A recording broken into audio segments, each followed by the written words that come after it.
subserviência. Subserviência é quando você se humilha.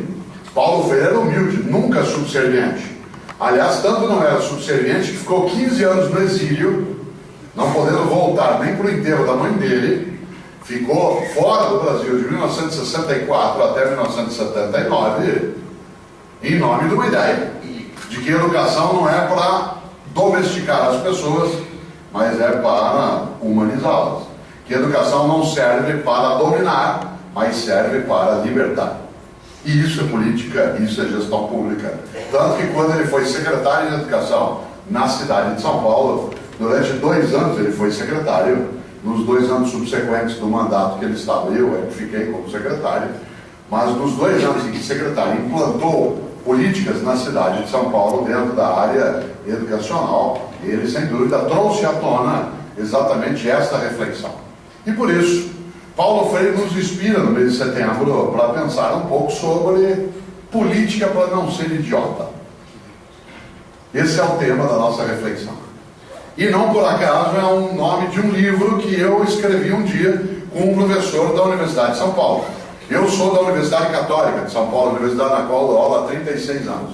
E esse livro, chamado Política para não ser idiota, que é o título dessa palestra, é o título de um livro que Renato Janine Ribeiro e eu, a Thaís está aqui na tua mão, muito obrigado de trazê-lo, não combinamos, mas funciona.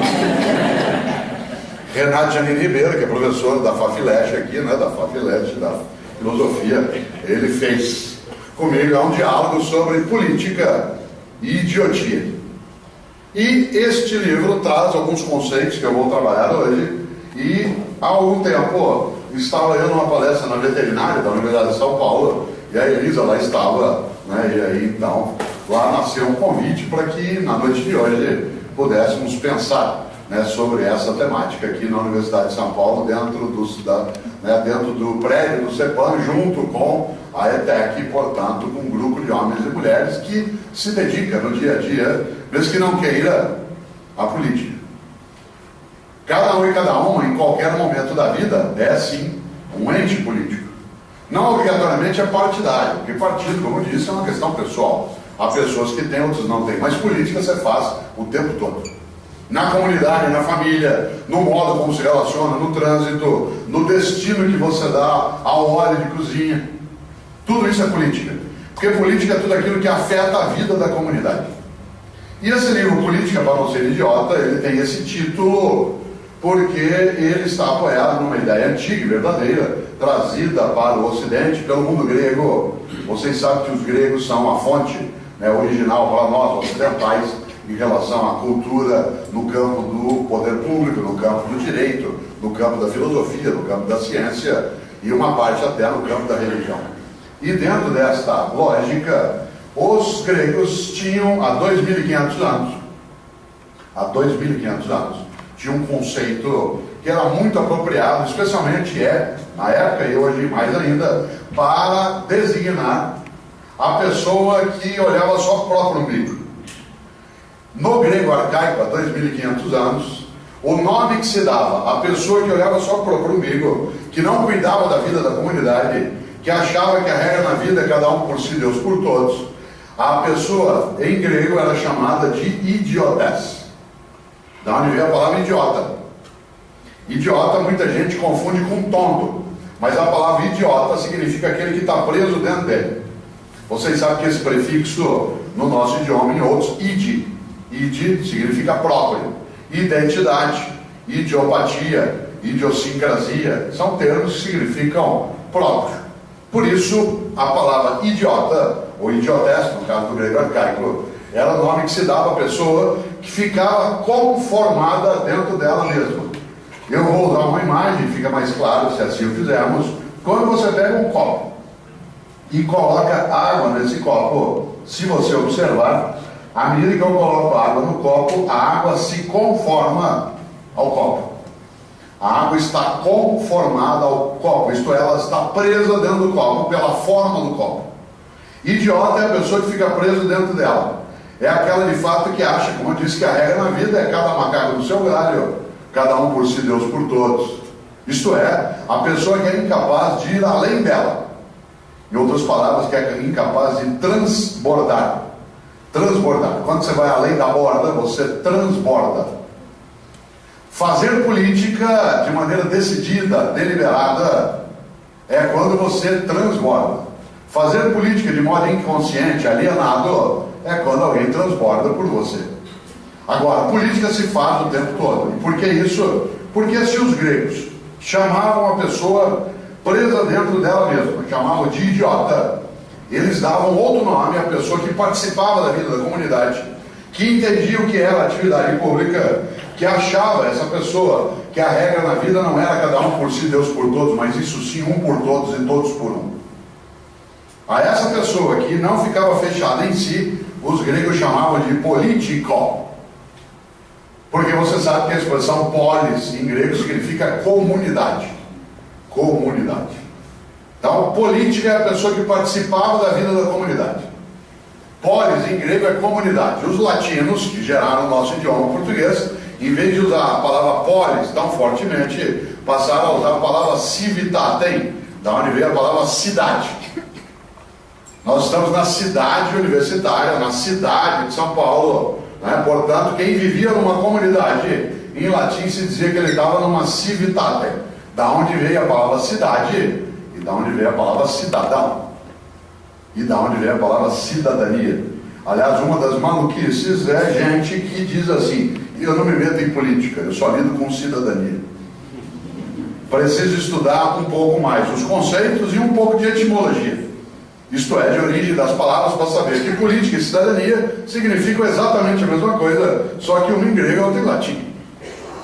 E gente que diz que não se mete em política já se meteu.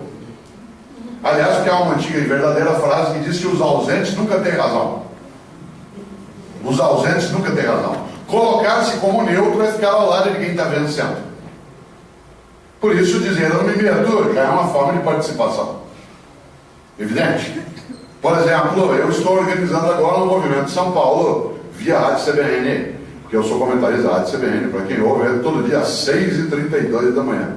Se você acorda cedo, entro às 6h32. Amanhã entro às 6 da manhã, porque amanhã é aniversário, a rádio vai inverter. Quem comenta vai apresentar e eu vou apresentar o jornal das 6 às 7 no lugar do Milton Jung, junto com a família Cidral. E olha que coisa, eu estou começando a fazer uma campanha na CBN, que é o seguinte: nós organizamos a partir de junho uma série de movimentos pelo país afora. Gente que saiu às ruas contra os patifes, sejam quais forem. E agora eu estou organizando um outro movimento, que é um movimento para a gente sair à rua contra as pessoas que votaram nos patifes que a gente teve que sair contra. Porque como nenhum patife está lá porque ele tomou o lugar, como nenhum canalha está onde está porque ele foi lá e ocupou, como ele só está lá porque algum outro canalha, ou inconsciente, ou alienado, ou idiota, ou colocou lá, a próxima passeata não é contra quem lá está, é contra quem colocou lá aquele que lá está. Porque ele me prejudica. Aquele que escolhe errado, aquele que acha que não vai participar, aquele que se coloca como neutro, me obriga a fazer passeata contra o canalha que ele pôs lá. E desse ponto de vista, alguns dos canalhas que puseram canalhas em alguns lugares saíram às ruas reivindicando contra os canalhas que eles mesmos escolheram. Não é que não deveriam fazê-lo, é que deveriam pensar um pouco sobre quem é o alvo de fato de algumas coisas no dia a dia, porque, de uma certa maneira, se você e eu lembramos, os gregos diziam algo que é decisivo. Havia um lema no mundo grego há 2500 anos, a frase era: idiota é quem não participa da política. Idiota é quem não participa da política. Nós conseguimos inverter isso.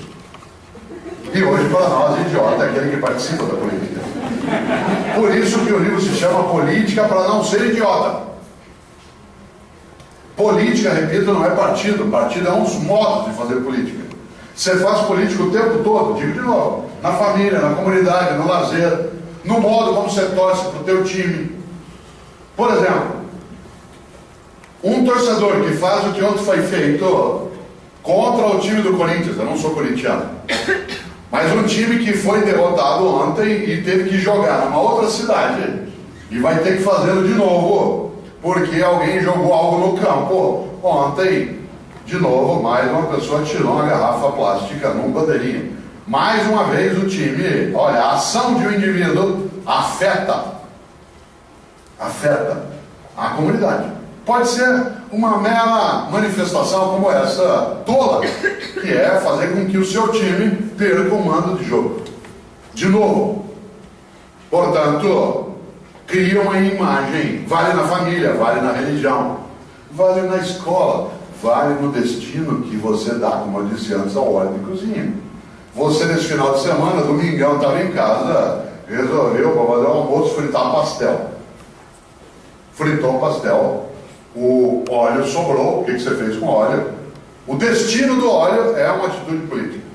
Você pode tomar duas atitudes no mínimo. A primeira, pega aquele óleo que sobrou e guarda, e depois o descarta onde ele for, de fato, descartável como aproveitamento. Outra atitude política, que algumas pessoas fazem, despejam no ralo, na pia. Como óleo e água não se misturam, essa forma de óleo de fritura vai para a caixa de coleta, vai para a estrutura de esgoto e captação, trava a passagem de coisas e depois, quando tem enchente em janeiro, o que eu tenho com isso? Nada, imagina, não fui eu que fiz isso. Não fui eu, não joguei lixo no córrego, não joguei nada. Colocou óleo. Você analisa a política, até eu falava isso outro dia na CBN, quando você olha uma casca de banana. Pense comigo. Estou eu andando aqui na porta do CETEC e vejo uma casca de banana no chão. Tem 3 questões políticas envolvidas ali. 3. Quem jogou? Jogou por quê? Quem passou, viu a casca e não descartou? Não descartou por quê? Quem, ao passar, viu a casca, tirou dali e pôs no lixo para ninguém se machucar, descartou por quê? Tem 3 ações na comunidade ali. O que joga a casca, o que finge que ela não está lá, e aquele que, ao vê-la, decide retirá-la. Isso é política. Casca de banana e movimentos sociais, diria a professora Ana Cláudia. Já imaginou? É isso? Já parece pouco, sem supor isso, mas há uma coisa marcante dentro disso.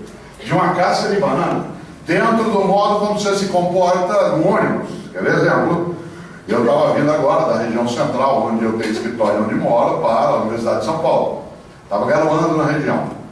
E eu, ao passar próximo à Avenida Paulista, os ônibus estavam lotados. Ali eu não estava de ônibus, mas eu me lembrei, né, de uma atitude política que eu, há mais ou menos uns 30 anos, quando eu só me movimentava exclusivamente de ônibus para lá e para cá, eu nunca esqueço, numa tarde de segunda-feira como hoje, a Avenida Paulista travada o trânsito, chuva forte do lado de fora, o ônibus lotado, eu em pé, 45 minutos parado, pendurado ali, as janelas do ônibus fechadas por causa da chuva, aquele suor danado dentro, todo mundo tinha trabalhado o dia inteiro, não há braço que se abaixe naquela circunstância. Eu estava ali. Você tem 2 pensamentos possíveis naquela hora. O primeiro é: eu preciso trabalhar, ganhar dinheiro e sumir disso aqui. A hora que eu puder, eu vou juntar uma grana, vou comprar um carro, nunca mais vou pegar um busão lotado. Essa é uma atitude política. Tem outra atitude política. Isso não pode acontecer com ninguém. A gente tem que se organizar e impedir que pessoas fiquem, depois de um dia inteiro de trabalho, amassadas dentro de um veículo, sem respirar, sem comer, pressionadas. A saída, a primeira, é individual. A segunda, a saída coletiva. Ambas são atitudes políticas. Ambas. A decisão por uma ou por outra está conectada ao modo como cada um de nós, como gestor ou não, se relaciona com a vida pública. Desse ponto de vista, política, para não ser idiota, significa que você e eu temos de ficar atentas e atentos a algo especial. Você e eu fazemos política mesmo que a gente não queira. Você faz política na escola. Quem é professor ou professora aqui sabe disso? Por exemplo, se vocês imaginam, até a tarefa escolar é marcada por determinado tipo de padrão político. Eu fui alfabetizado numa cartilha, que algumas pessoas aqui foram também, chamada Caminho Suave. Isso, várias pessoas aqui. Imagine, ela foi usada e ainda é. E ela é uma boa cartilha, mas como qualquer livro, não é bom sempre em qualquer lugar para qualquer pessoa. A professora que escreveu a cartilha, que já faleceu em 2004, a professora Branca Alves de Lima, ela fez a cartilha do modo como ela imagina que devesse ser. Pois bem, não havia um afrodescendente na minha cartilha. Ninguém que não fosse branco. Como eu sou europeu de ascendência, a cartilha não era estranha para mim. Mas para uma parte das pessoas aqui nesse auditório, uma cartilha que não tivesse ninguém que tivesse ascendência africana, de pele negra ou preta, para ser direto, era estranho. Isso é política. Meu filho mais novo, Pedro, que é jornalista, uma das avós dele é afrodescendente, ele herdou dela o formato do nariz e um pouco do jeito do cabelo. Primeiro dia que ele voltou da escola, quando criança, chegou para mim e falou assim: pai, o que é cabelo ruim? Eu falei: filho, não tem cabelo ruim, tem cabelo de todo tipo, tem gente com cabelo, tem gente com pouco cabelo, tem gente com muito cabelo, tem gente sem cabelo algum, tem gente com cabelo enrolado, outros com cabelo liso. Eu até falei: Deus é inteligente, se cabelo fosse importante, estava do lado de dentro da cabeça, não do lado de fora. Ele disse: e não nasceria num sovaco. É que foi um pouco muito depois naquela idade. Vocês imaginam? Ele sossegou um pouco e falou: mas eles disseram que eu tenho cabelo ruim. Eu falei: não, filho, senta aqui, vou te explicar uma coisa que você não vai entender direito agora, mas você vai entender daqui a alguns anos. Nós somos seres, nós humanos, somos animais que viemos na evolução da espécie. Essa espécie nasceu e evoluiu a partir da África. Nós viemos todas e todos, como nossos ascendentes, do sul da África. Essa região do sul da África, onde nós nascemos há 3 milhões de anos, como possibilidade, nós tínhamos um ascendente que vivia nas árvores e teve que descer. Ao viver na savana, isto é, num lugar com vegetação baixa e poucas árvores, nós ficamos, primeiro, expostos ao sol. Essa espécie, que é a nossa, só sobreviveu. Isto é, nós não desaparecemos como espécie por uma razão, porque os nossos ancestrais mais antigos tinham algo que é um cabelo igual ao teu. Isto é, o cabelo enrolado. Porque num lugar de alta insolação, como é o caso do sul da África, a única maneira de o cérebro não sofrer com aquele nível de radiação solar seria, como era mesmo, uma camada de 5 centímetros de cabelo enrolado. Isto é, de cabelo aerado, para usar uma expressão da ciência. O cabelo aerado de 5 centímetros fazia circular ar entre o Sol e a caixa craniana.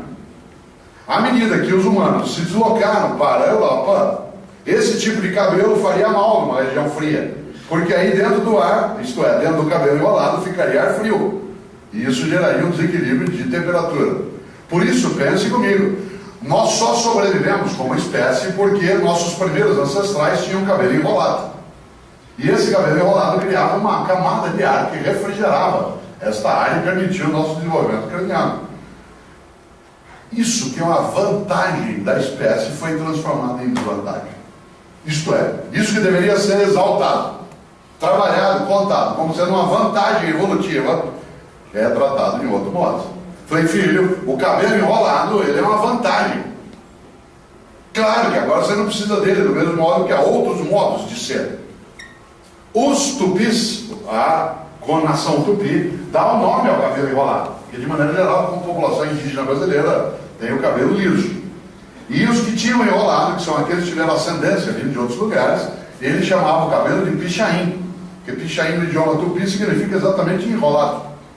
A palavra pichain significa enrolado no idioma tupi. Desse ponto de vista, é política sim que na minha cartilha não tivesse ninguém com cabelo enrolado. Isto é, as pessoas eram todas elas indo-europeias. Você diz: ué, mas será que a Branca Alves de Lima, a autora da cartilha, pensou nisso? De maneira alguma. Ela, de maneira alguma, foi, digamos, mal intencionada. Em que ela pensou: vou fazer uma cartilha em que só tem a gente branca. Não, ela representou no texto o que se entendia como sendo, qual é a palavra que se usa? Normal. Cuidado com o conceito de normal. Durante décadas no Brasil, uma multinacional poderosa, que não fica longe de vocês, fazia uma propaganda dizendo assim: use o curativo X porque ele é cor da pele. Cor da pele de quem? Numa sociedade multiétnica. Numa sociedade em que a pele é de várias cores, o curativo é a cor da pele de quem? A propaganda, que era política, não era partidária, mas era uma ação na comunidade, sugeria que ter a pele normal era tê-la da cor do curativo. Isso é política. Porque quem não tem a pele daquela cor se sentiria fora do padrão. Já foi comprar meia cor da pele? Já foi comprar shampoo? Tem shampoo com cabelos secos, cabelos oleosos e cabelos normais. Aproveitando que nós estamos diante do Instituto de Química da USP, alguém me explica, do ponto de vista científico, o que é um cabelo normal? O que é um cabelo normal na natureza? É o que não é seco, como dos afrodescendentes, nem oleoso, como dos índios e asiáticos? É o cabelo enrolado ou é o cabelo dos europeus? O que é um cabelo normal? É interessante essa questão. Que a gente vai passando, é política. Na minha cartilha, lá pelas tantas, tinha a figura da família. Quem de Dona Camila Soares se lembra? No segundo volume, a imagem da família era o pai sentado numa poltrona lendo um jornal. Atrás, em pé, a mãe com uma avental, uma bandeira e um café em cima. Isto é, homens leem, mulheres servem. Isso é política. Aliás, você está vendo, é um absurdo, mas é uma cartilha dos anos 1950 para cá. Bom, o jornal Estado de São Paulo, que é um dos melhores jornais do mundo, ainda traz no final de semana uma coisa inacreditável chamada suplemento feminino.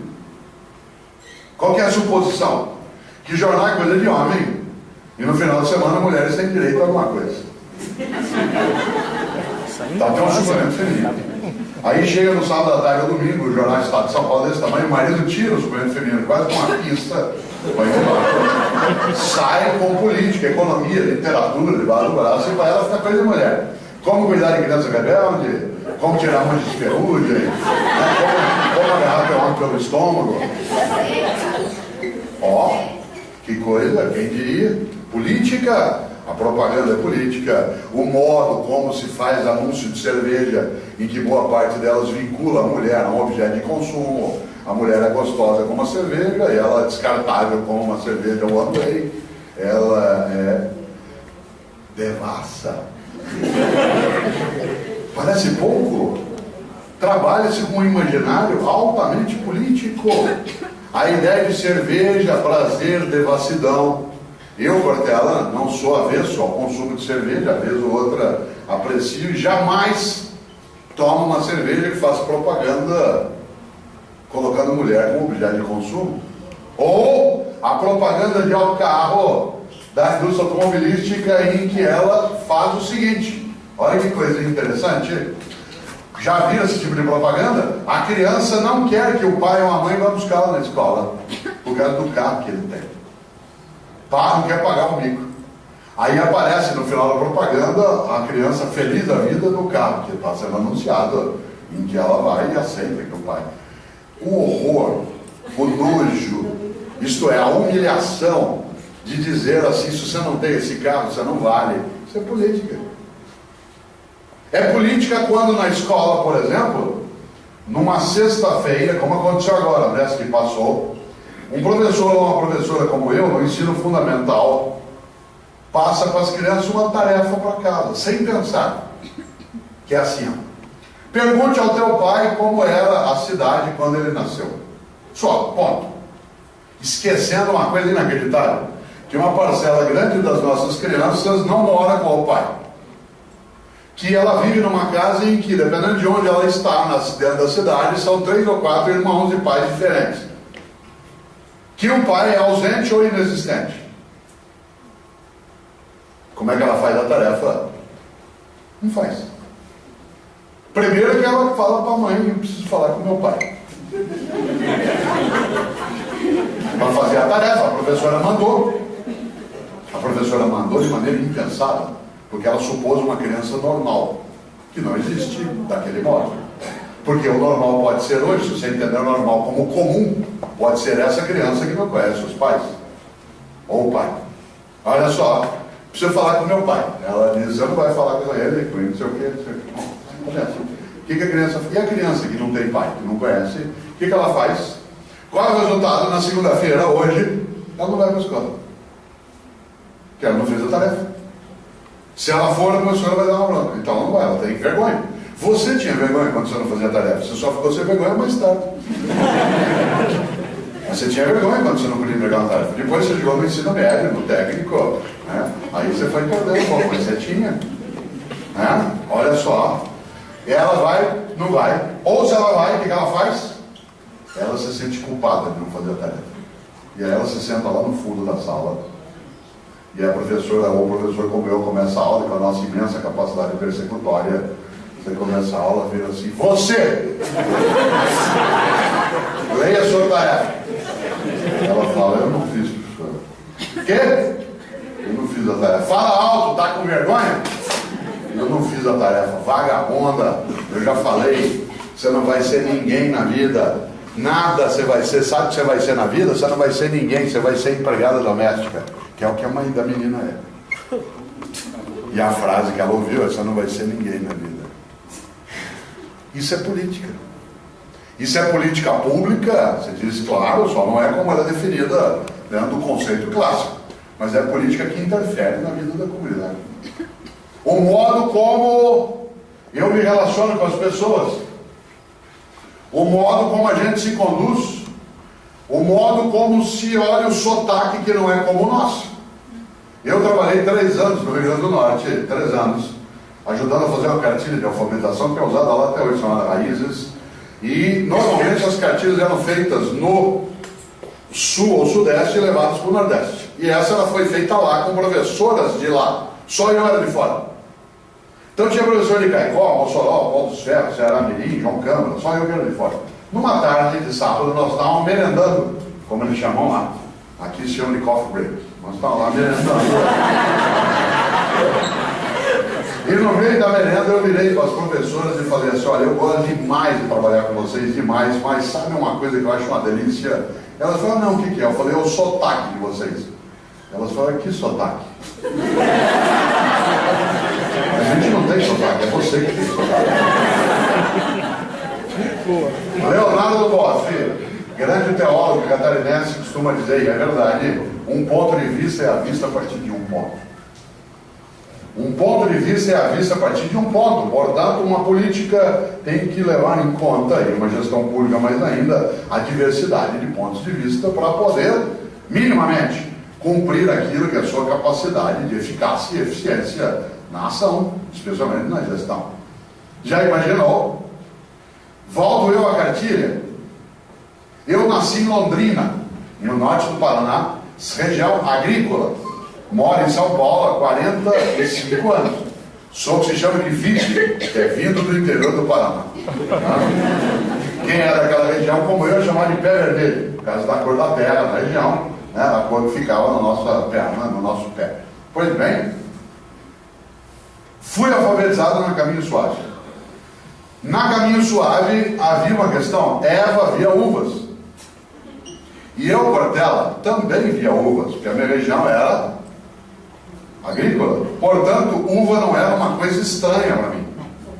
A questão, olha só, a questão é que a mesma cartilha, em nome da igualdade e de uma gestão pública torta, era usada em Caicó, no sertão do Seridó, no Rio Grande do Norte. Uma região onde a ideia de uva seria absolutamente abstrata. Naquele lugar, atenção aqui para mim, naquele lugar havia um menino, da mesma idade que eu, 6 para 7 anos de idade, chamado Cícero. Em Caicó, no sertão do Seridó, em 1960, em Londrina, na minha cartilha, Eva via uvas. E na cartilha do Cícero, que era a mesma, Eva também via uvas. Só que Cícero não via uvas, porque uva era abstrato para ele. Resultado: ele não foi alfabetizado. Não precisava ser uva. Fizeram ele fazer de novo o primeiro ano. E Cícero continuou não vendo uvas na cartilha em que Eva as via. Portanto, uva não fazia sentido para o Cícero. Sabe qual foi a consequência? Ele foi reprovado pela segunda vez. E qual foi a grande saída pedagógica da política pública? Fazê-lo fazer pela terceira vez, com a mesma cartilha, com a mesma Eva vendo as uvas que ele não via. Qual foi a saída? Ele foi reprovado outra vez. Na terceira vez que ele foi reprovado, o pai tirou ele da escola e falou: esse meu filho não dá, pois tudo vai trabalhar no braço. Ou ele mesmo saiu com a condição que era burro, Porque a professora falava para ele: você é burro, menino. Sabe qual é a consequência? Não precisava ser caminho suave, que era uma ótima cartilha, mas como qualquer livro, atenção, não é bom para qualquer pessoa em qualquer lugar, em qualquer momento. Podia ser uma cartilha que era muito boa, de uma professora chamada Cartilha da Sodré, professora Sodré, que algumas pessoas aqui do interior de São Paulo foram alfabetizadas dela. Na Cartilha da Sodré, quando se ia ensinar encontro consonantal, é uma coisa difícil de criança aprender, encontro consonantal, para ensinar o encontro da consoante D com a consoante R, a palavra e o desenho para a criança aprender era dromedário. Que é uma coisa do nosso cotidiano. Você está sentado aqui, não sei o que é técnico, ele ainda passa, né? Passa o dromedário para todo lado. O Ricardo até providenciar alguns para o intervalo. Para ensinar o dígrafo LH, que parece encontro consonantal e não é, estrangeiro dá pulo dessa altura para aprender, o dígrafo LH, a palavra e o desenho para a criança aprender era lhama. Elas descem dos anos e vêm caminhar. Atenção que eu vou dizer agora. Eu, Cortella, filho de pais alfabetizados, meu pai bancário, minha mãe professora, família de classe média, que viajava, ia ao cinema, comprava jornal. Podia nunca na vida ter encontrado uva, lhama ou dromedário. Não tem importância. Eu tinha outras fontes onde eu podia beber o conhecimento. Até sentado à noite, ouvindo meus pais conversarem com os amigos. Porque os amigos também escolarizados, isso foi criando um caldo de formação. E o Cícero? No sertão do Seridó, em 1960, com um pai com analfabeto, sem poder viajar, sem nada. O que ele ia fazer com uva, lhama, dromedário? Nada. Sabe qual é o resultado? Agora, olho eu daqui onde eu estou, aqui dentro da ETEC, e de repente vejo lá no fundo o Cícero, ele mesmo, com a mesma idade que eu, 60 anos de idade, e eu vejo lá com uma vassoura na mão e cabeça baixa. Aí eu falo assim: ô, senta aqui, nós estamos falando de cidadania, de política, de idiotice, de decência, vem cá, senta aqui, senta bem daqui, senta aqui com a gente, vem. Provavelmente ele de cabeça baixa falou: senhor, obrigado, isso não é para mim não, isso é para gente como vocês. Eu sou burro, eu fui à escola, não aprendi nada, eu só sirvo para trabalhar com a mão. Meu pai dizia isso. Então o senhor faz favor para mim, na hora que o senhor terminar a sua aula às 8h30, o senhor me chama que eu venho varrer aqui a sala, aqui, se eu sei fazer direito. Tem milhares de Cíceros pelo país afora. Milhares. Uma parte deles foi criada por governos patifes. Outros por classes médias acovardadas. Outros por elites predatórias. Mas uma parte nós criamos por nossa conta. De dois modos: por omissão ou por uma ação tola. Não precisa de governo, de elite, de neoliberalismo, de capitalismo internacional. Também ajuda, mas não precisa. Sabe o que precisa? Omissão, esquecimento, política frágil, cumplicidade. Olha só. Nesse sentido, interessante. Quero aproveitar nesses teus 20 minutos de desespero antes de chegarmos às 20 horas para pensar uma coisa. Saíram na semana passada, no final da semana, os novos dados do PNAD, do nosso modo de pesquisa de amostra domiciliar. Aumentou o analfabetismo adulto. Que coisa maluca. A sexta economia mais poderosa do planeta tem uma população, hoje, de 13 milhões de pessoas que não lê o lema da própria bandeira. Uma bandeira que está escrito ordem e progresso. Interessante pensar o que é ordem e o que é progresso. 13 milhões de pessoas que não leem o lema da própria bandeira. O único país do Ocidente que tem uma inscrição alfabética na bandeira. 13 milhões de pessoas não leem. A população do Uruguai é de 3 milhões de pessoas. Nós temos 13 milhões de homens e mulheres com mais de 15 anos de idade que não leem o lema da própria bandeira. Um país em que o analfabetismo adulto é uma violência, o analfabetismo é entendido como xingamento. Ser um analfabeto como se alguém o fosse porque eu desejo. Já imaginou? Isso é política. Xingar alguém de analfabeto, usar o analfabeto como xingamento, é uma ação política. Olha só, 13 milhões, não tem o lema da própria bandeira. Onde estão alguns desses? Na tua casa ou na minha? Se bobear, trabalha lá. É faxineira, às vezes ajuda a cuidar dos nossos filhos, é empregada doméstica.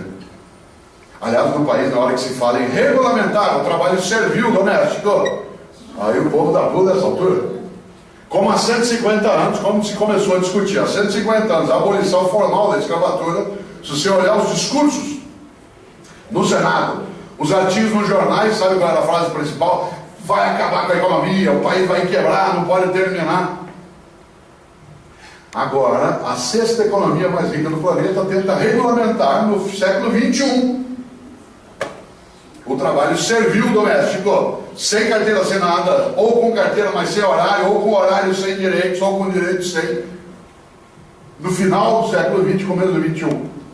Você não avalia um país só pelas coisas que a gente tem, como bens materiais. Você avalia a qualidade de um país também pelas coisas que a gente não tem. Atenção, nosso país, saiu agora a pesquisa do PNAD, nós somos um dos 3 países do mundo, 3, com mais aparelhos digitais.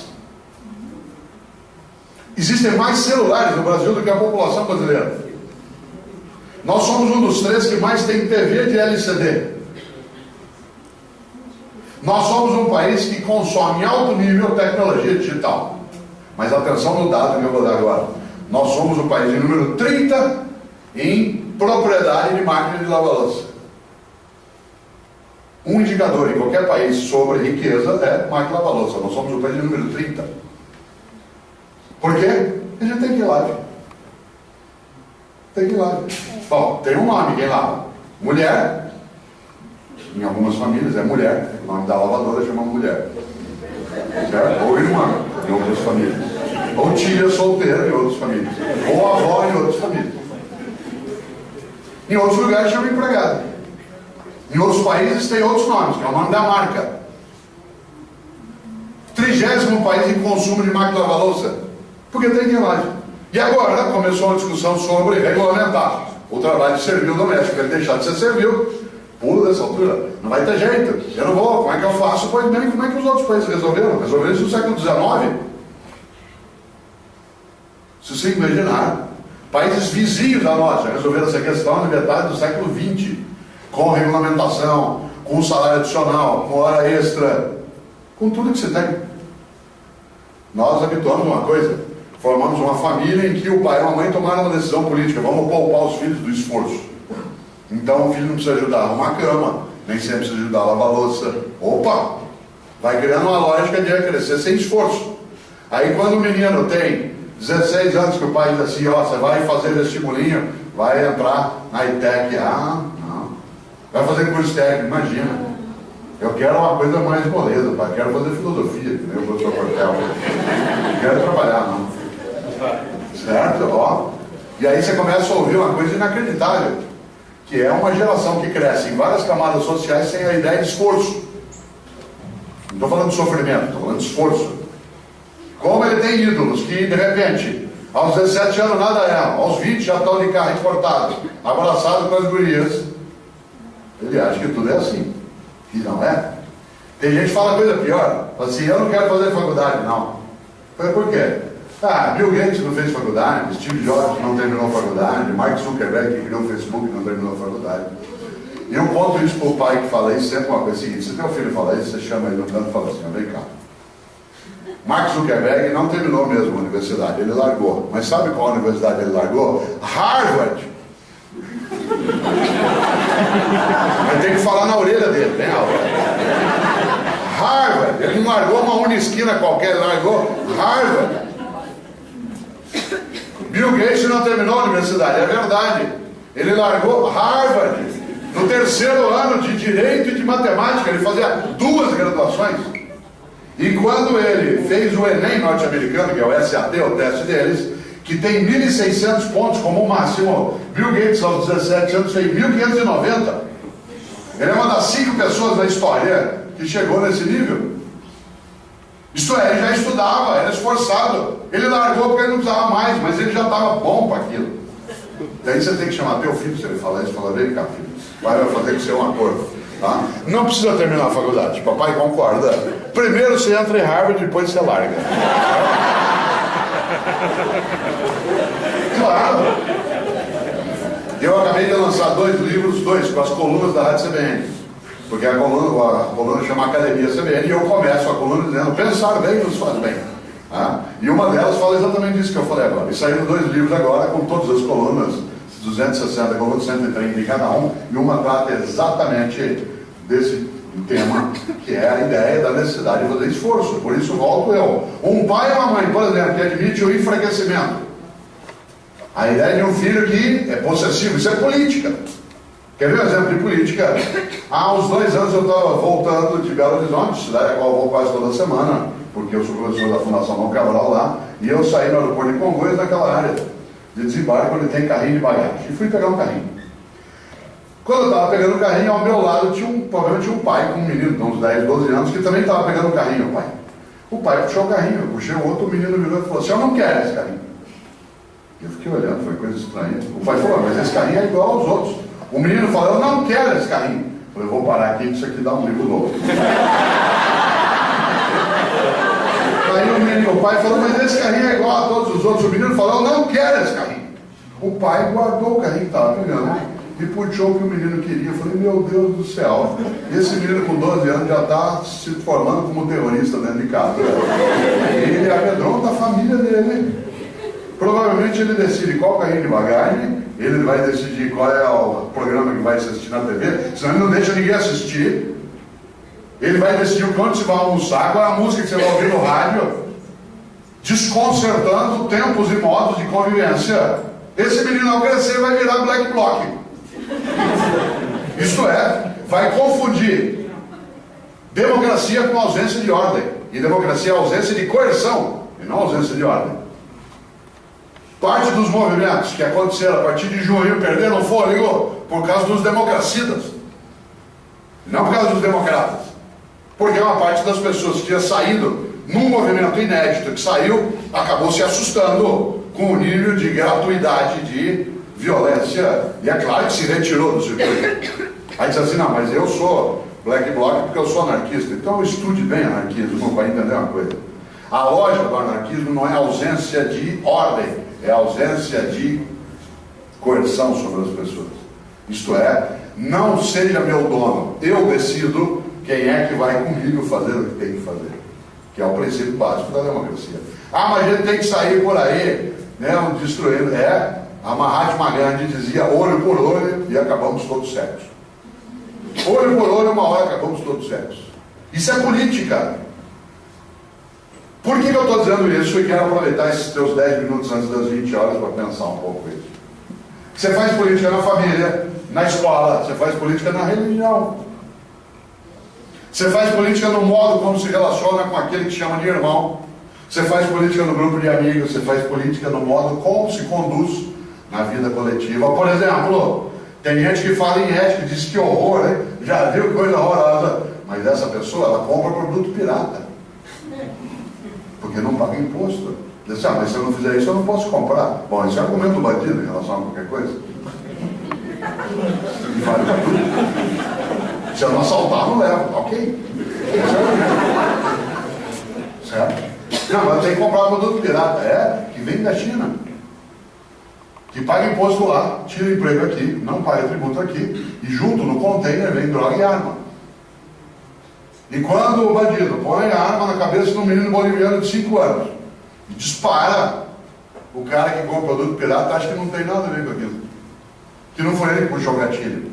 Não, ele só entrou numa cadeia conectada de situações que podem levar aquilo, que é o tráfico de arma. Claro. O cara acha que ele não tem nada a ver com o Bop subindo o morro. E quando ele assiste Tropa de Elite, ele acha até que precisa mesmo fazer aquilo, colocar o cara no saco plástico. Mas ele esquece que só está colocado ali um pedaço do saco plástico. Não é à toa que uma das personagens, que é exatamente né, um policial negro, ele parte para cima dos colegas da universidade. Você tá louco, moleque. Você tá achando que a maconhazinha que você consome não faz nenhum tipo de efeito no conjunto da sociedade, que é só uma coisa tua, que é só para tua diversão. Você está montado numa cadeia de lógicas que vai se conectando na ilegalidade, no tráfico, na violência, na exploração. Olha só. Política, quando você aos 40 anos de idade tem carteira de estudante, que o centro acadêmico arrumou para você pagar a minha entrada, que é a evasão fiscal e a falsidade ideológica, se você não é estudante.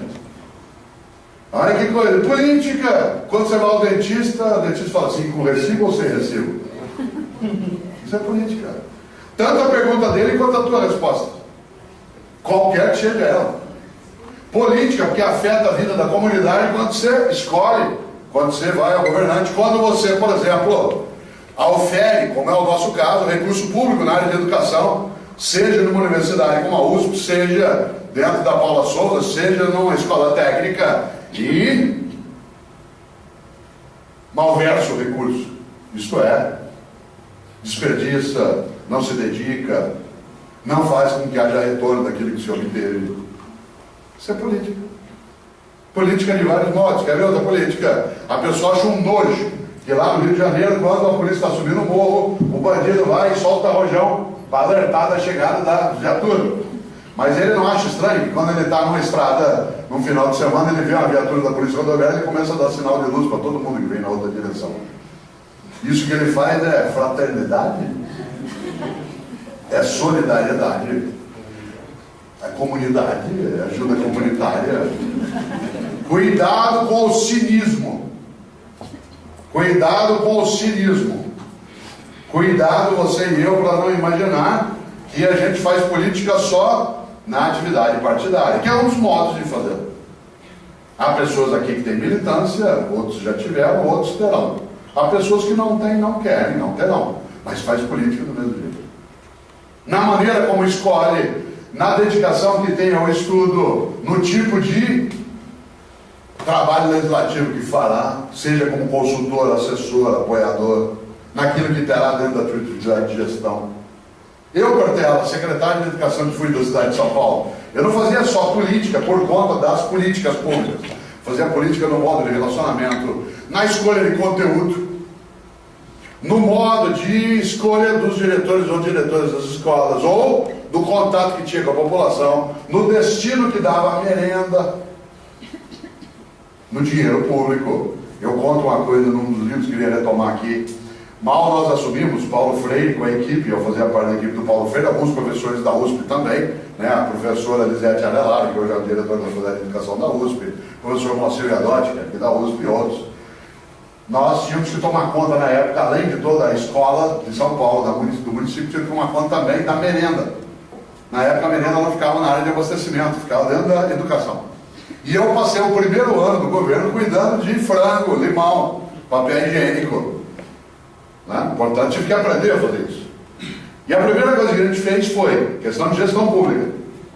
Na hora de nomear quem ia cuidar do almoxarifado da prefeitura, a prefeitura de São Paulo comprava na área de educação 15 mil itens por mês. Porque era 1 milhão de alunos em 700 escolas com 60 mil funcionários.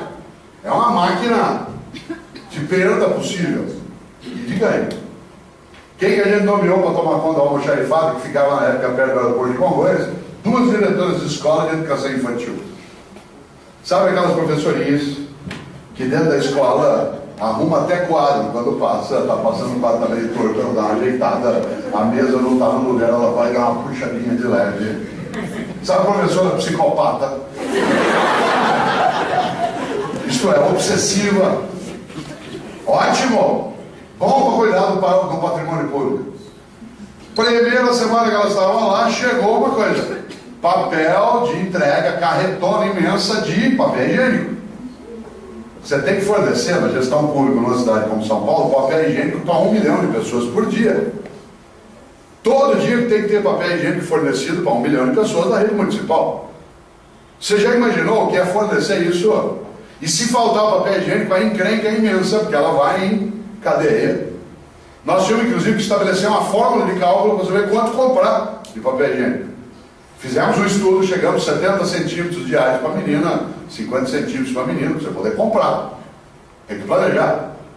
Primeira vez que chegou um carretão daquele lotado de pacotão de rolo de papel higiênico, o que as duas psicopatas fizeram? Isso é que é amor ao dinheiro público. Entraram lá dentro do caminhão, puxaram um pacote. Olharam um dos rolos, estava escrito média 41 metros. Desrolaram o rolo inteiro e mediram. 37. Pegaram outro rolo, mediram 35. Outro rolo, 39. Devolveram a carreta inteira. A indústria ficou uma arara, porque ninguém fazia isso. O que ela fez? Mandou outra carreta no dia seguinte, claro. Elas entraram dentro do caminhão, escolheram um pacote aleatoriamente, média 41 metros, mediram 38, 37, 39, devolveram outra vez. Vocês imaginem, num lugar que compra 1 milhão de pessoas diariamente de papel higiênico para eles, cada 3 metros a menos num rolo, num pacote com 40 rolos, o furto do dinheiro público é inacreditável. Nessa hora, parece maluquice, mas medir papel higiênico também é um ato político. Destiná-lo, um modo de organizar. Por isso, nesses teus 3 minutos antes de 20 horas, eu queria pensar uma ideia. Política para não ser idiota. Você e eu fazemos política, mesmo quando a gente diz que não quer fazê-la. Porque, como eu disse antes, os ausentes nunca têm razão. Tem gente que mora em prédios assim, eu não vou a reunião de condomínio, sabe por quê? Briga sem fim, não quero me meter, já se meteu. Porque vai ter que obedecer o que for decidido pelo conjunto. Mas eu não gosto dessas coisas. Ótimo. Você não gosta, fica na mão de quem gosta. E muitas vezes aquele que gosta não é aquele que você desejaria que gostasse, mas ele gosta. E se você não gosta e ele gosta, e ele faz coisas que você não quer que ele faça, então você tem que aprender a gostar. Ou vai ter que fazer sem gosto, mas vai ter que fazer se você não quiser deixar na mão de quem faz errado. Desse ponto de vista, precisa lembrar. Política para não ser idiota. Nesta hora, vale demais uma reflexão que é antiga, e também é uma verdadeira, que nos coloca num patamar. Colocar-se como omisso é uma forma de participação. Não refletir sobre o que pensa, o que age e o que faz é outra forma de participação.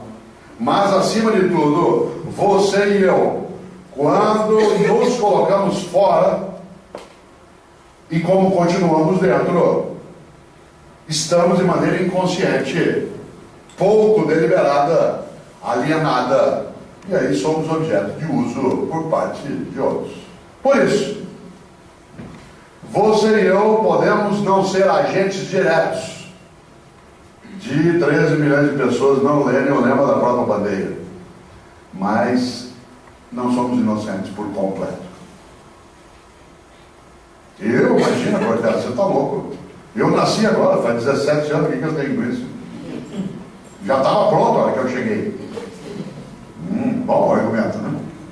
Olha só, nessa hora, vale pensar. Eu peguei o exemplo da bandeira, porque no dia 7 de setembro, isto é, há menos de um mês, nós saímos por aí cantando nossa independência. E ele tem uma frase, para a gente não esquecer, ele diz: já podeis da pátria, filhos, ver contente a mãe gentil? Posso colocar uma interrogação aí. E aí virá a pergunta: já podeis, filhos da pátria, ver a mãe gentil, a pátria contente? Sorri a mãe pátria ou chora? Se alegra a mãe pátria ou se entristece? Já podeis da pátria, filhos, ver contente a mãe gentil? Cortella, o que eu faço? Eu não me meto em política, já se meteu. Não, mas isso tem mais a ver com os governantes, Não, mas isso tem a ver com o governo, com o Estado, tem a ver com cada cidadão e cada cidadã, em níveis diversos, obviamente, de responsabilidade. Mas desse ponto de vista, termina agora às 20 horas, de novo com a casca de banana. Você viu a casca? Pegou e guardou, ato político. Viu a casca, fingiu que não estava lá, ato político. Jogou a casca, ato político. O que é que leva você e a mim a fingir que não viu, pegar a casca ou lá atirar. Escolhas. Escolhas para, olha aqui para mim se você puder, ser alguém que é idiota e diz o que eu posso fazer. A vida é assim, cada um por si, Deus por todos, ou um outro movimento, que é um por todos e todos por um. Numa possibilidade de uma vida que pode ser difícil, mas não é impossível, que é uma gestão pública que de fato encarne a percepção do público e não se privatize aquilo que é público e nem se use aquilo que é para uso coletivo. Nesta hora, difícil, mas não impossível. 20 horas dessa segunda-feira, como foi lembrado aqui, nós vamos até 20h30 com uma reflexão agora, e eu quero lembrar para vocês algo que foi dito um dia por um grande, especial pensador carioca que infelizmente morreu ano passado, com 88 anos em março, que foi Milor Fernandes. Milor Fernandes diz, e é muito boa essa frase, ele diz: se você não tem dúvidas é porque está mal informado. Se você não tem dúvidas é porque está mal informado. Por isso pergunto eu, no auditório lotado de homens e mulheres inteligentes, alguma dúvida? A palavra está aberta, o microfone eu vou passar para você, porque aí eu uso o outro que está ali, e aí às vezes você tem uma questão, uma reflexão, às vezes não é uma pergunta, às vezes é uma curiosidade, é um comentário. 8h30 nós nos despedimos, cada um vai para as suas atividades. Alguns aqui vão para a aula, outros vão para casa, os professores vão trabalhar. Como você, desculpe, não sei, como você conhece as pessoas, você pode coordenar também, por favor? Vamos fazer uns blocos de perguntas de 3, 4 perguntas, pode ser? 3 é bom. 3? Não diria o corintiano, 3 já tá bom. 4 depois de 11, né, Cortella? Pois é, exatamente. Boa noite, Cortella. Meu nome é Anderson. Primeiro, eu gostaria de saudá-lo em nome da ITEC CEPAM e dos alunos. E também mandar um abraço para o Ticão, que mandou um abraço. Lá daquele fogão de lá de... Exatamente. Lá igreja, lá de São Miguel, como é que chama a igreja? São Francisco de Assis. São Francisco de Assis. Nossa, é muito santo. Distante. Cortella, uma das matérias que a gente aqui da Técnico de Gestão e Políticas Públicas temos é Ética e Cidadania. E um dos materiais que o professor Alexandre passou para nós foi um material de uma entrevista sua para o Jô Soares, referente ética e moral. O que tem a ver ética, moral e política? Legal. Vamos ver se está composto. Não, mas fica. Vamos ligar. Nossa hora. Primeira coisa, grato pelo abraço, mas outro para ele. E ao mesmo tempo, lembramos o seguinte: essa entrevista, inclusive, está disponível, né, no YouTube. Eu tenho 3 entrevistas desde que o YouTube apareceu no Jô Soares, 2008, 2010, 2012.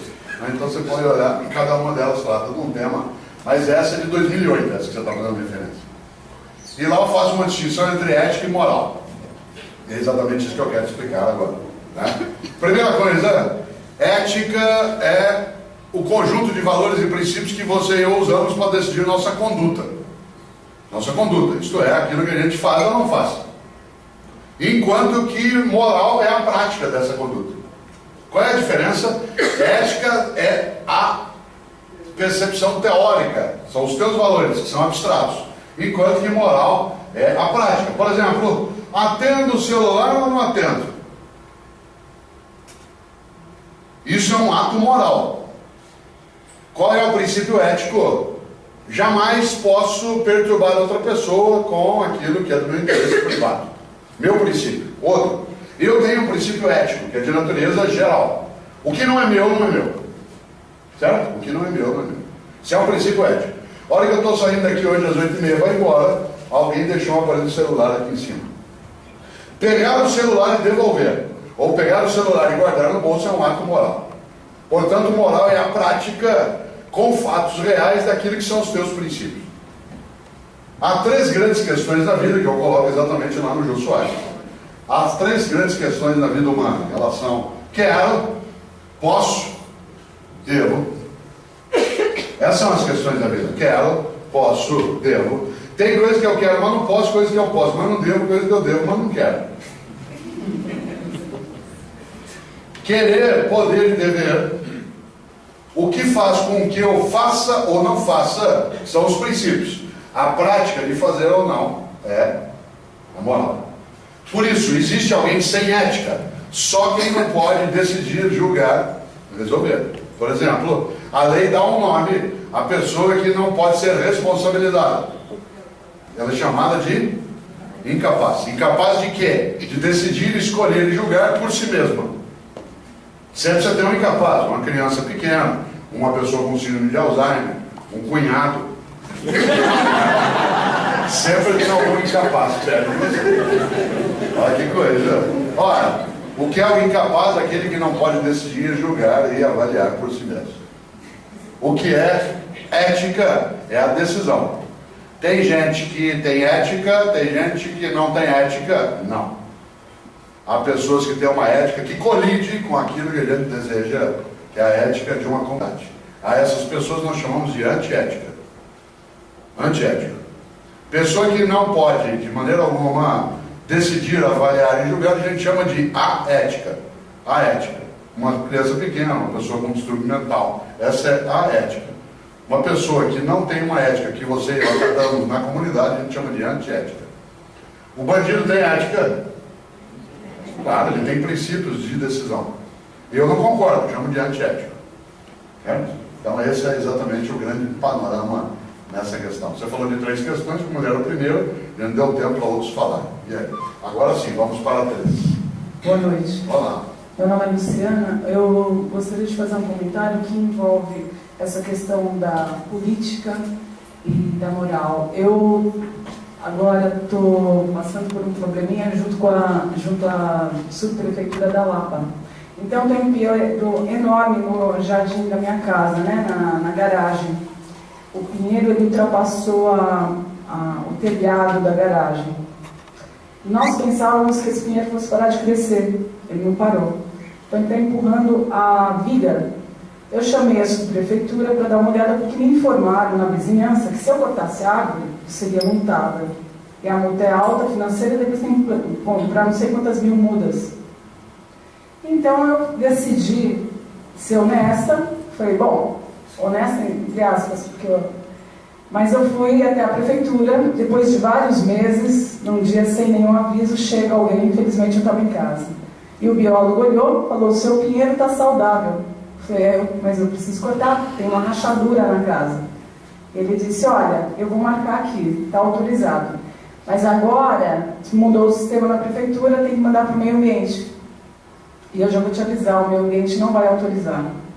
Para mim, eu estou vendo que a sua casa está sendo prejudicada. Eu entendo que você deva cortar realmente porque está caindo. Mas o meio ambiente só olha a árvore, ele vai ver que a árvore está saudável. Então, eu contei isso para o meu pai ficou marara. Ele me disse assim, essa semana passada, eu te avisei. Se a gente tivesse posto um ácido, alguma coisa, secava a árvore, cortava e ninguém ia incomodar, porque a prefeitura não sabia disso. Agora que você foi dar uma certinha, a prefeitura já marcou, sabe que tem um pinheiro de 15 metros na garagem da nossa casa. E nós também sabemos. E agora você sabe. E o meio ambiente pode levar anos para vir, mas quando vier vai multar.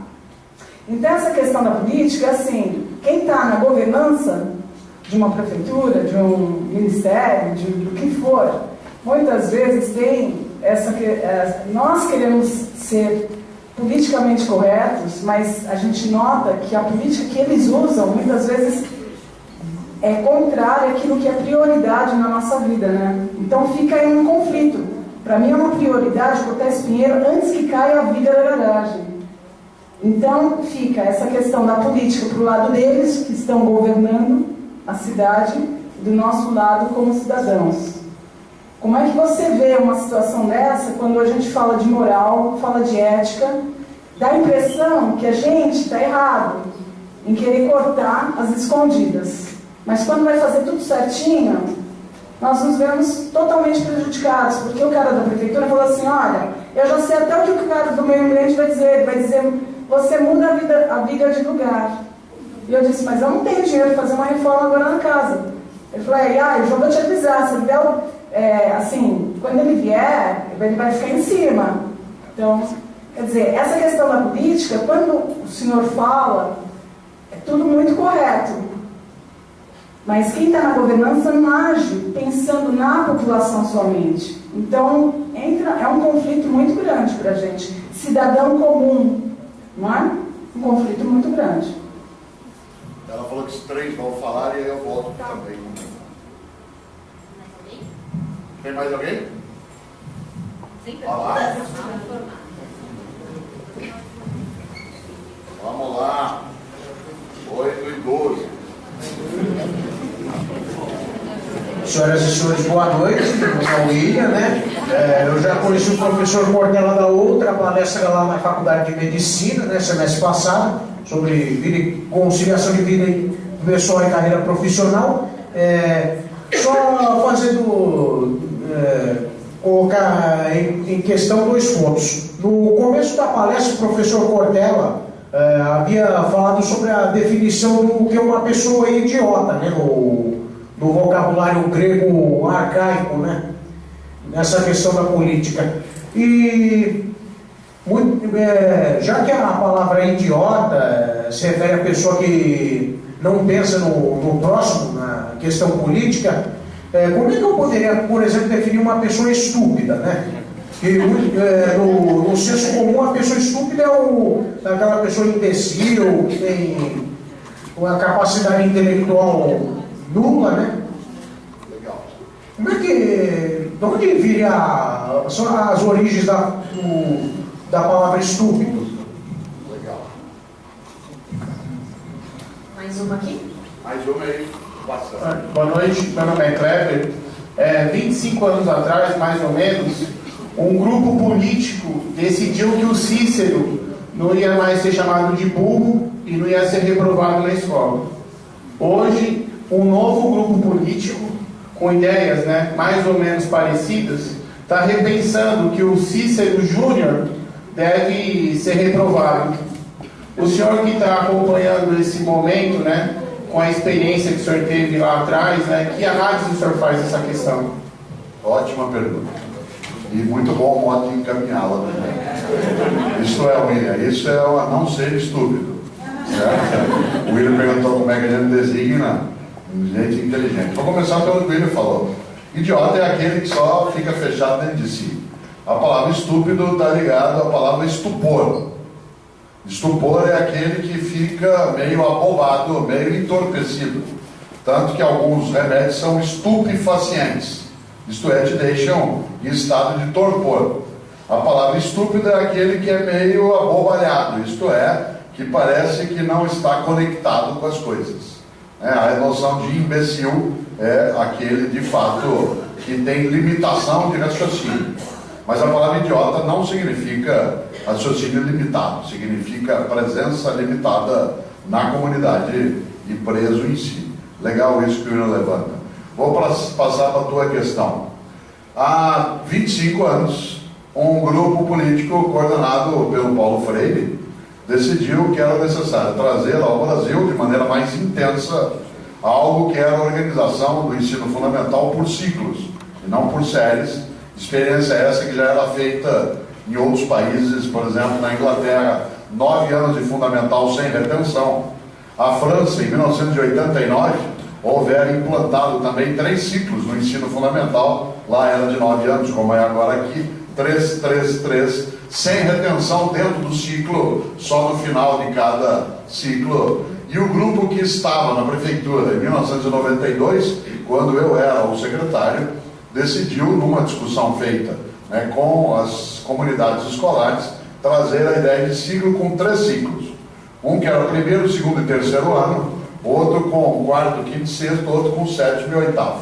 E não havia retenção no interior do ciclo, mas havia retenção no final do terceiro ano, no final do sexto e no final do oitavo.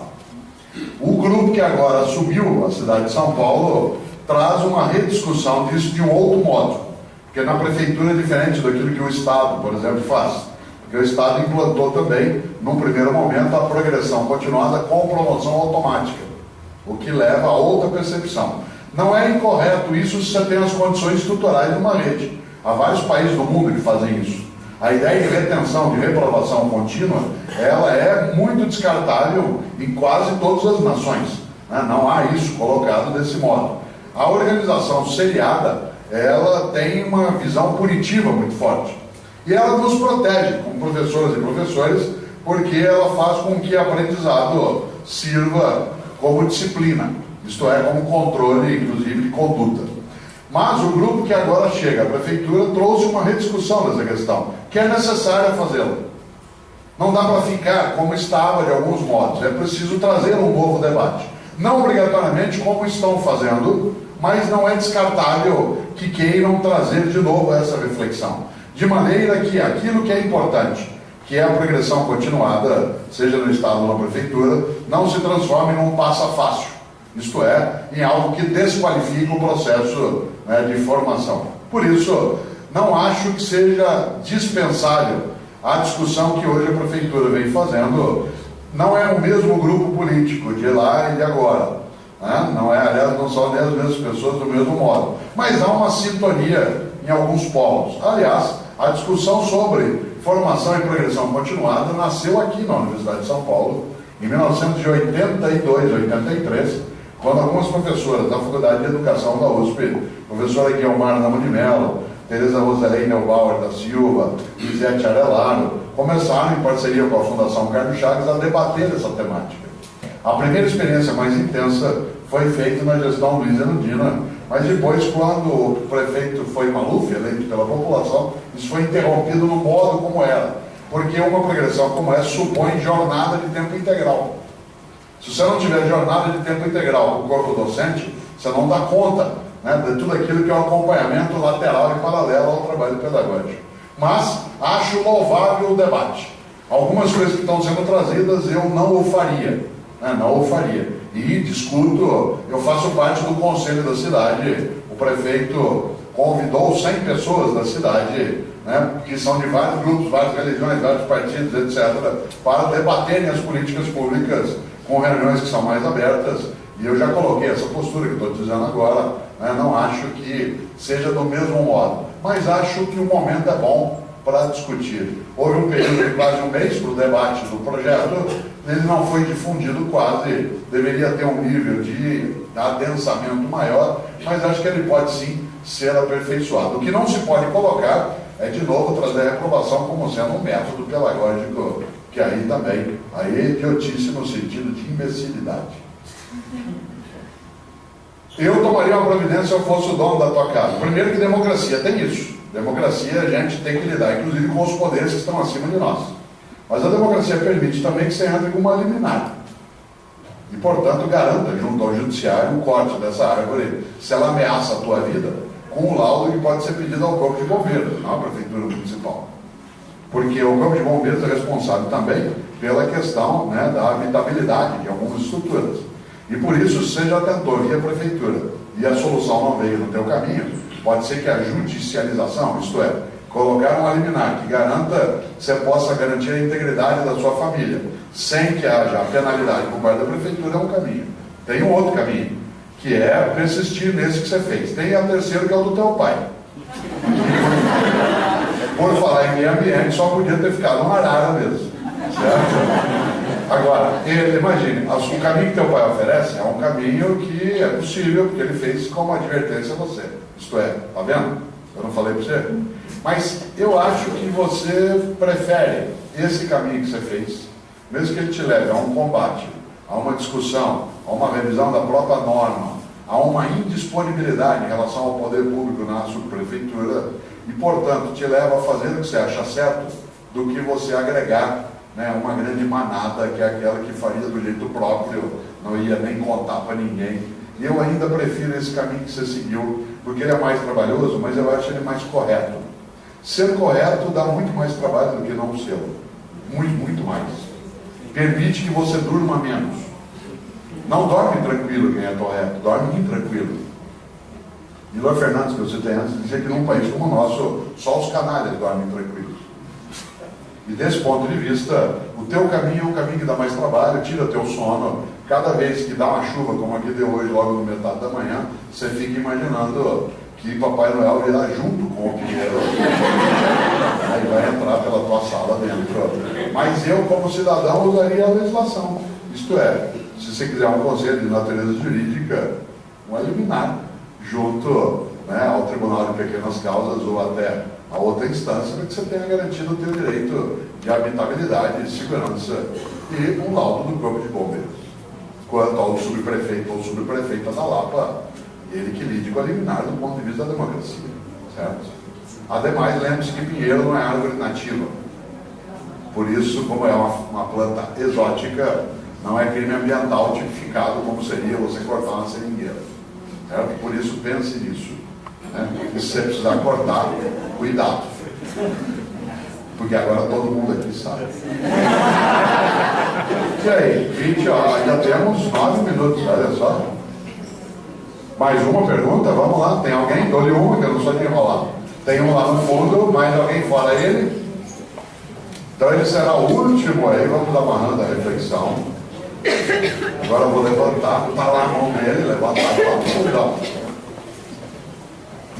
Olha como encheu essa sala, veja quanta gente tinha aula hoje à noite. Não tinha o que fazer e veio aqui. E aí, como você é chamado? Eu sou Washington.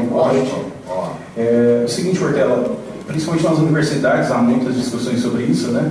Não é uma coisa fácil, né? Por esse motivo, nada melhor do que perguntar para uma pessoa que tem bastante experiência na área e pensa bastante sobre os problemas da vida, né? A gente fala bastante sobre o voto. Um filósofo, né? Não faz nada, então fica pensando.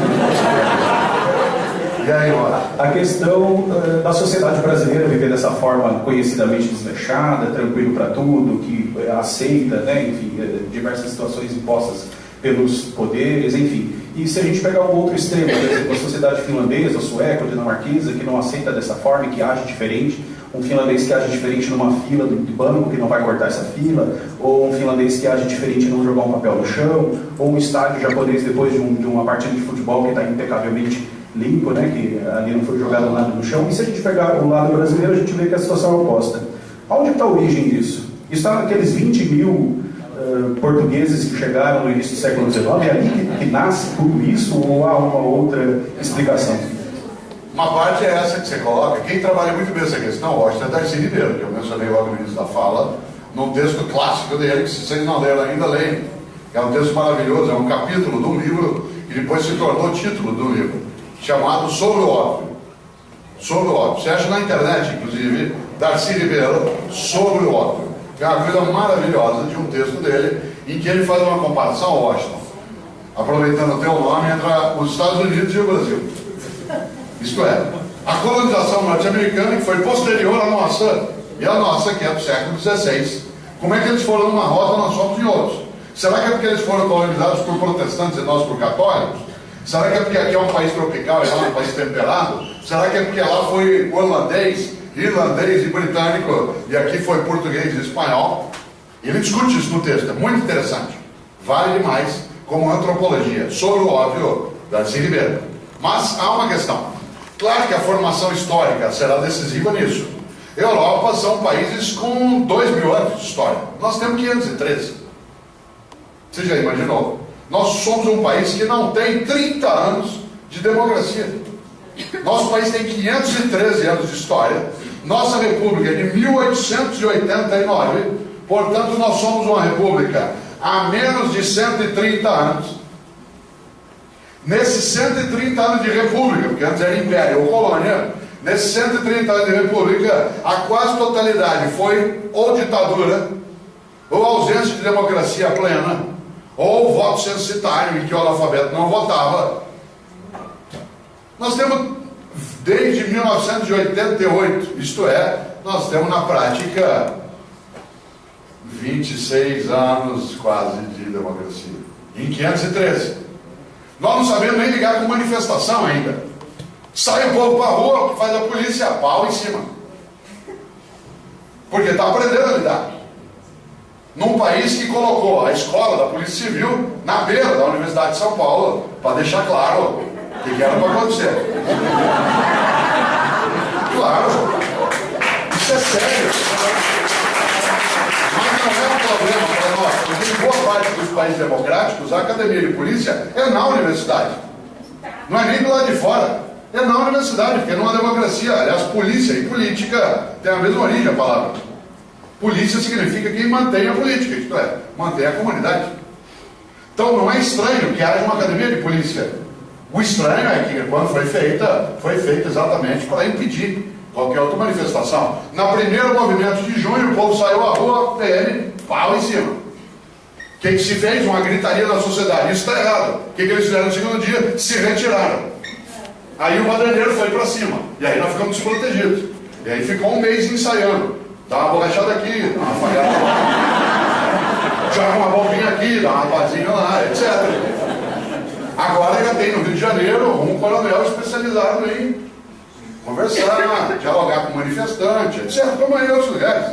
Porque a função da polícia numa democracia, como a sueca ou a finlandesa, é ela ir a passeata para proteger duas situações. Quem está protestando e quem quer protestar contra quem protesta. Então ela está lá para isso, para segurar. Nós estamos aprendendo. Agora, eu conheço Suécia melhor até, né, do que a Finlândia, porque eu já tive várias atividades. Por exemplo, um sueco, vocês sabem disso, o estacionamento de carro na Universidade de Estocolmo, como em outros lugares você tem, ele é de fora para dentro. Na Suécia se estaciona de fora para dentro. Isto é, você chega para a aula aqui hoje às 18h30, se você tiver de carro, o estacionamento enche de fora para dentro. Quem chega mais cedo põe o carro mais longe. E aí o estacionamento vai enchendo de fora para dentro. Quem chega em cima da hora põe o carro perto da porta. Qual é a lógica que eles usam? Quem chega mais tarde precisa parar mais perto da porta porque está atrasado. Então o estacionamento enche assim, é divertido. Você vai chegando e as pessoas vão parando, é como se você entrar no shopping e parar na última vaga, com o estacionamento vazio. Eles fazem isso. A nossa lógica é, por que não acordou mais cedo? Eu aqui vou ficar protegendo vagabundo que cheguei em cima da hora, tem que me matar. O sueco faz isso. Mas em compensação, você está dentro do metrô. Eu morava às vezes em Sigtuna, perto de Estocolmo, né, que é uma comuna, ia para a universidade de metrô. Você está dentro do metrô, um sujeito, uma pessoa cai ao teu lado, desmaiada de fome, de doença, que é, ninguém se mexe. Isto é, ele vai chamar um agente público. Dos 40 suecos dentro do vagão de metrô, um levanta e aperta um botão para chamar o condutor e diz, uma pessoa caiu.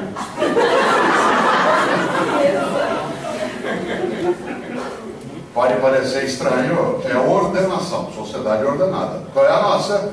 Caiu a pessoa, 3 ou 4 junto, um segura, como é que você está? Tem um malandro que leva o que dá e tem um bondoso que acolhe, que leva em casa, que liga para a família, que tira dinheiro do bolso, que pega o sapato e guarda. Então são modos diversos. A sociedade excessivamente regrada, ela também tem esse regramento. Por exemplo, a PM implantou a lógica, por conta de preservação de acidente ou homicídio, de não interferência do policial numa situação de risco de morte. Certo? Nós reagimos, porque nós achamos que na hora do pega, primeiro você socorre e depois vai discutir. Isso em outras sociedades não valeria. Essa lei provocou uma discussão aqui entre nós, na Suécia, na Finlândia, jamais. Porque jamais um cidadão ia imaginar que a polícia, diante de alguém baleado, ia interferir. Ela esperaria o resgate, não ia pôr a mão. Você está ali gritando, o sangue saindo, o cara não pôr o dedo. Nós não somos assim tão desqualificados em relação a várias áreas, mas a formação histórica ajuda a pensar. Quer ver um exemplo? Esse auditório, há 30 anos, antes até da ETEC aqui estar, muito antes. Quem nesse auditório há 30 anos fumasse, teria acendido um cigarro durante a palestra. Eu mesmo era fumante, teria fumado enquanto fazia a palestra, há 30 anos. Há 20 anos, haveria, Washington, uma placa escrito, pede-se não fumar. Pede-se. Veja lá se não fuma. Há 10 anos haveria uma placa escrito, proibido fumar. Cadê a placa? Quem fuma aqui acendeu, está lá a placa. Devia nem ver, está lá no meio. Entra ali, aperta aqui, está lá, escondido. A gente nem nota. Não tem lugares que não tem mais a placa. Não precisa. Nós vamos construindo outra lógica. Outro exemplo. Em 1994 apareceu a obrigatoriedade na capital paulista do uso do cinto de segurança, depois passou por resto do país. tinha multa. Então as pessoas punham o cinto. Ou, para fingir que estava com o cinto, comprava a camisa do Vasco da Gama ou da Ponte Preta. Para ele poder andar por aí. Hoje, nenhum de nós pensa na multa. Você entra no carro, tchaf. Ou tua criança fala, o cinto, pai. Ou o carro não dá partida se você não tiver de cinto. Isto é um conjunto de fatores. A coerção, junto com o convencimento, junto com a concordância. Na história, nosso país não está fadado ao fracasso nessas questões. Nós temos uma história diferente que está sendo construída agora. Por exemplo, eu estou nesse país desde que nasci, como nascimento, 60 anos. Quantas vezes eu pude votar para prefeito em São Paulo? Isto é, o prefeito da minha cidade, a primeira vez que eu votei foi em 1985. 85, quem aqui é mais idoso se lembra, foi a primeira eleição para prefeito. Por quê? Porque na ditadura não tinha prefeito de capitais com eleição. Foi quando Fernando Henrique disputou com Jânio Quadros e Jânio Quadros foi eleito. A primeira eleição para presidente da República foi em 1989. A primeira eleição livre. Isto é, faz quanto tempo? 25 anos. 25 numa história de 513 não dá 5% da nossa história. Portanto, para pegar uma frase de Churchill e aí fechar, nós estamos apenas no começo do fim. Não, nós estamos no fim do começo. Nós não estamos no começo do fim. Nós estamos no fim do começo. Eu acho admirável a nação norte-americana e quero aproveitar para fechar. Nos ensinam muito de política. Tiveram uma revolução que eles lutaram para fazer. Organizaram ideias, são muito boas em relação à democracia, mas eles têm alguns componentes que nós não temos. E aí, hoje, eu vou terminar exatamente com essa ideia, agradecendo mais uma vez o convite de tantos homens e mulheres que cá vieram. Há 2 anos o Obama veio a Brasília e eu estava, por coincidência, em Brasília. E estava no mesmo hotel em que estava a delegação norte-americana, exceto o Obama. Toda vez que eu entrava e saía do hotel, era revistado pela segurança norte-americana. No 3º dia eu não aguentei. Eu fui até o chefe da segurança norte-americana e disse em inglês, obviamente, o seguinte: eu sou brasileiro. Vou contar uma coisa para você. Nós não matamos presidentes. Eu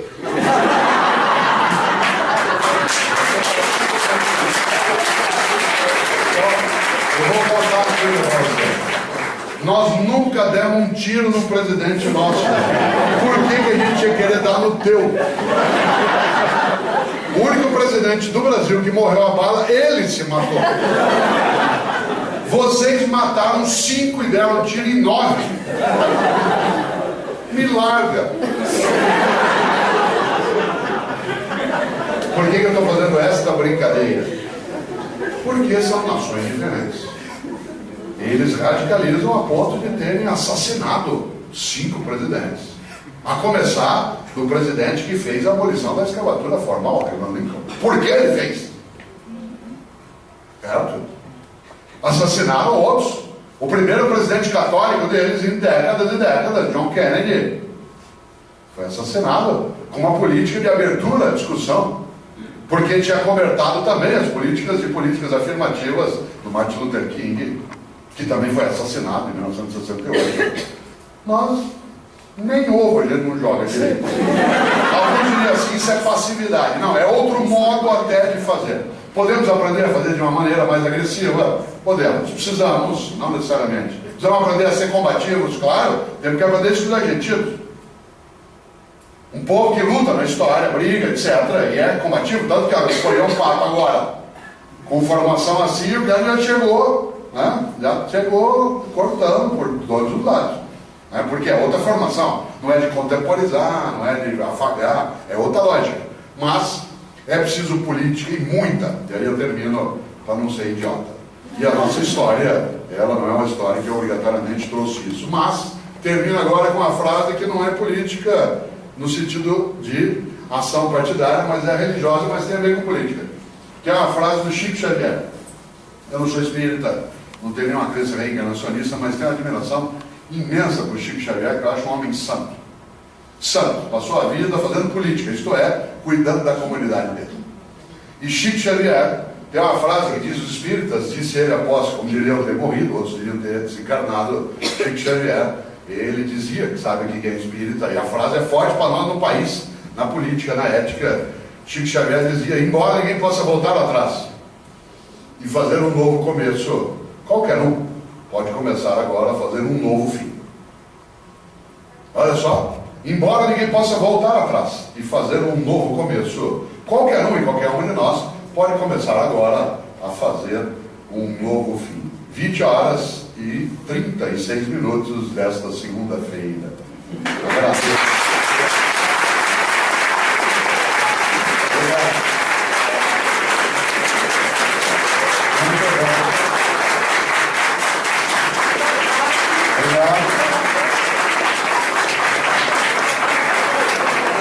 Agora quem tem aula vai para a sala.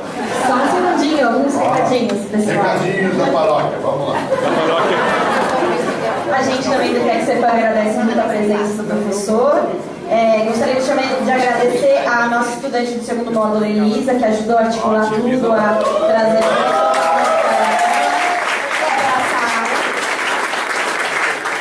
pedimos para quem ainda não assinou a lista de presença, por favor, assinar lá atrás. E quem é convidado externo, nós temos os certificados também lá já assinados.